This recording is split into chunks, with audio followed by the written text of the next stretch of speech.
Алматы қаласы Түрксіб ауданы номер 107 лицейдің тарих пәні мұғалімі Сұлтангелдин Әділет Абылхамитұлы цифрлық педагог байқауына 8 сыныптың Қазақстан тарихы пәні бойынша Алаш идеясы және Әлихан Бөкейханов тақырыбын ұсынып отырмын.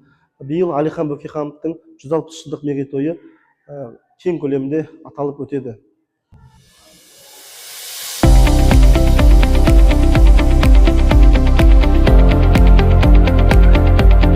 Саламатсыздар ма, құрметті оқушылар? Отырыңыздар. Кім жоқ? Жақсы, онда сабағымызды бастайық. Бүгін біздің сабағымыз Алаш идеясы және Әлихан Бөкейханов. Жалпы Әлихан Бөкейханов жайлы не білеміз? Кім қысқаша 2-3 сөзбен айта алады? Әлихан Бөкейханов Алаш партиясын құрған адам. Ол Алаш партиясын өзінің халқы үшін құрған. Өзінің халқы үшін дегенде, яғни біз жалпы айтқанда, өзінің елін тәуелсіз. Әлихан Бөкейханов 1866 жылы Қарқаралы уезінде дүниеге келген болатын. Ол кісі 20 ғасырдың Ресейдің қазақтарға деген қыспағынан қазақтарды алға ұмтылуға жетелеген болатын. Солай 37 жасында өлім жазасына қазаққа еңбегі сіңіп қайтыс болған болатын.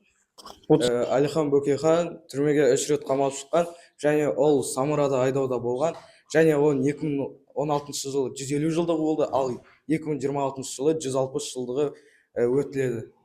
1866 жылы 5 наурызда Әлихан Нұрмұхамедұлы Бөкейханов дүниеге келген. Биыл 160 жылдығы тойланады. Бірақ сезілмейді. Тек қана кабинеттерде, сабақтың аясында ғана өтіп жатыр. Негізі бұл үлкен Қазақстан көлемінде, әлем көлемінде тойланатын мереке болуы қажет. Соны алдын алу мақсатында бүгін Әлихан Бөкейханов жайлы және Алаш идеясы, Алашорда үкіметі жайлы өтетін боламыз. Қысқаша жасанды интеллекттің көмегімен жасалған бір видеоға меңгерген қайраткер болды. Еркін қолданды. Сондай-ақ неміс тілін ғылыми деңгейде түсінген. Бұл тілдерді ол нақты қоғамдық және саяси мақсатта пайдаланды. Ең алдымен орыс тілін Ресей империясының ресми мекемелерінде мемлекеттік дума жұмысына қатысқанда ғылыми мақалалар жазуда және патша үкіметіне Еуропаның саяси ойы мен ғылыми еңбектерін нұсқадан оқуға мүмкіндік берді. Осы арқылы ол батыс елдеріндегі демократия, жер реформасы, ұлттық автономия тәжірибелерін зерттеп, оларды қазақ қоғамына бейімге түсірді. Осылайша Әлихан Бөкейхан үшін тіл жай білім емес, ол мүддесіне қызмет ететін стратегиялық құрал болды.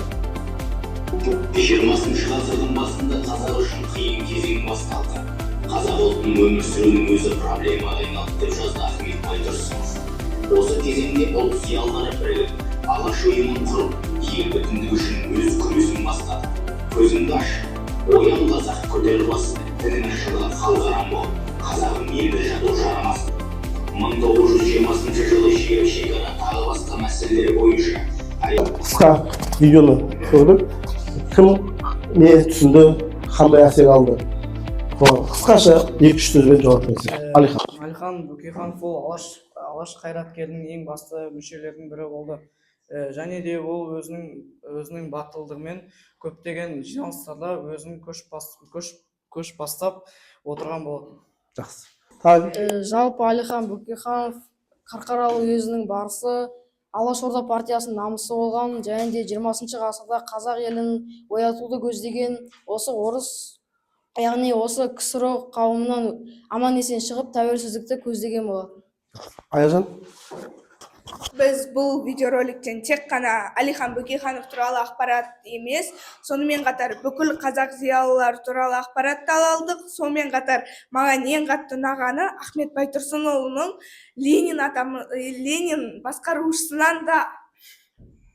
басқарушысынан да ақылды болғандығы. Ол Ленинмен сұхбаттасқан кезінде 9 тіл білгеніне таңғалған дегенді білдік.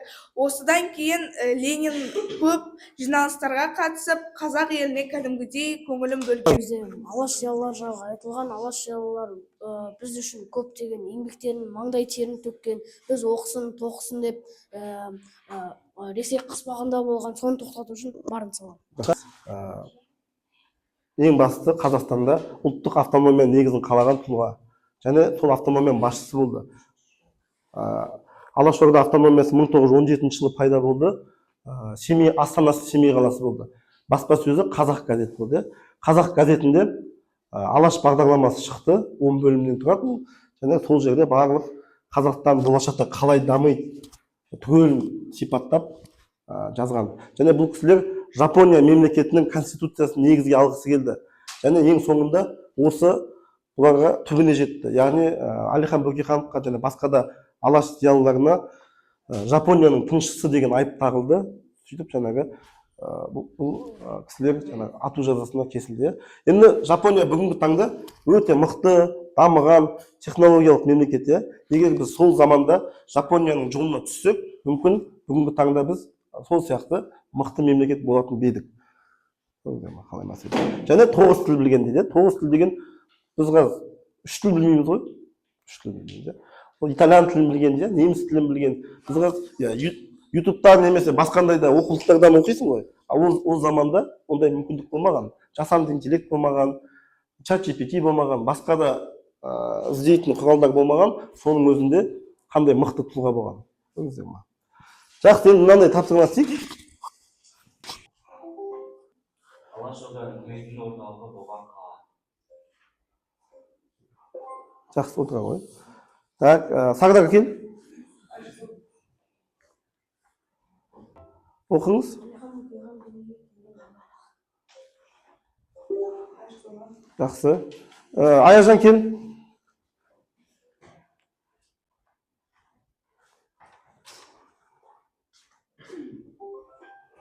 Әлихан Бөкейхан құрған партия.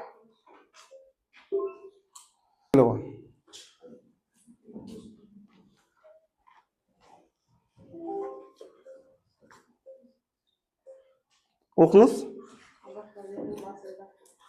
Сөз қойып. Белдеңіз. Жақсы. Кел.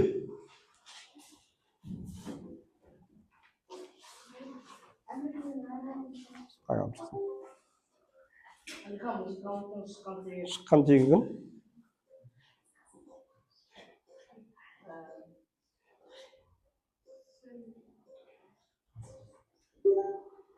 Әне Шыңғыс ханның тұқымы. Келіңіз. Сымбат шығып осыдан кейін. Оқыңыз. 1917 жылы қандай съезд болды? Бірінші жалпы қазақ съезі. Сымбат. Оқыңыз, соны жауап айтасыз.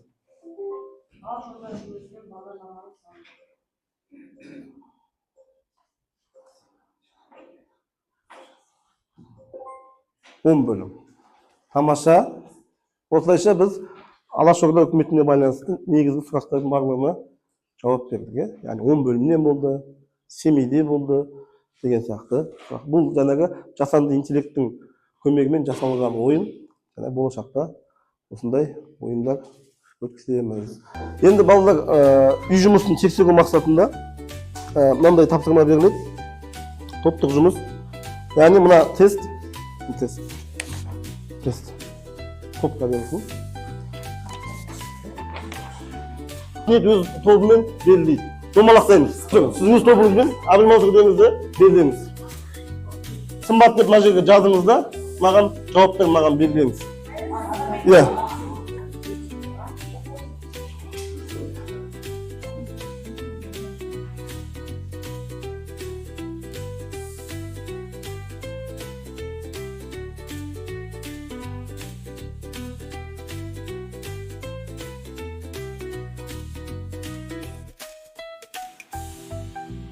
Балат қысып ғой.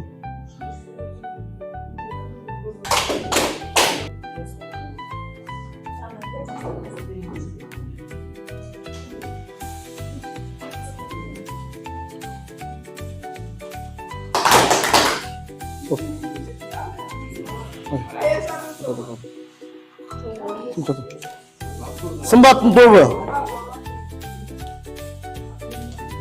Мінекейіңіз, былай не етеміз?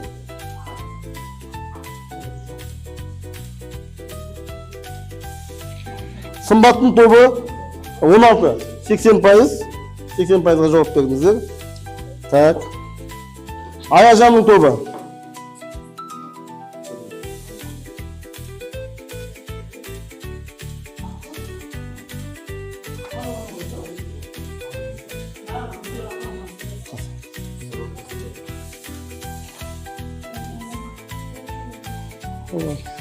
Аяжанның тобы 11 ұпай. Қатын оқымайды. Абілдің тобы. Абілдің тобы 17. Және Ақниеттің тобы. Ақниеттің тобы 19. Ұнаса, жақсы болса, жасылды басамыз. Егер жаман болса, қызылды басамыз. Егер түсінбеген жерім бар, әлі де қажет етеді десеңіз, үшіншісін басамыз. Ортаңғысын.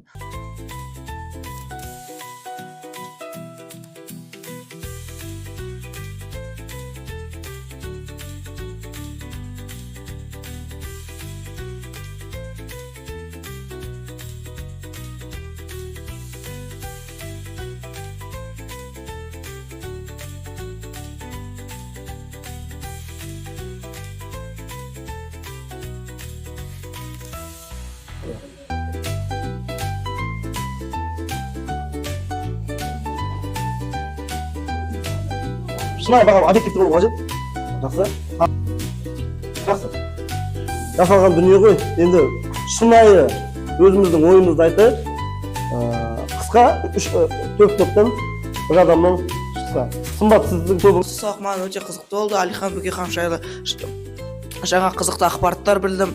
Және де өзімнің үй жұмысын істегенімді тест арқылы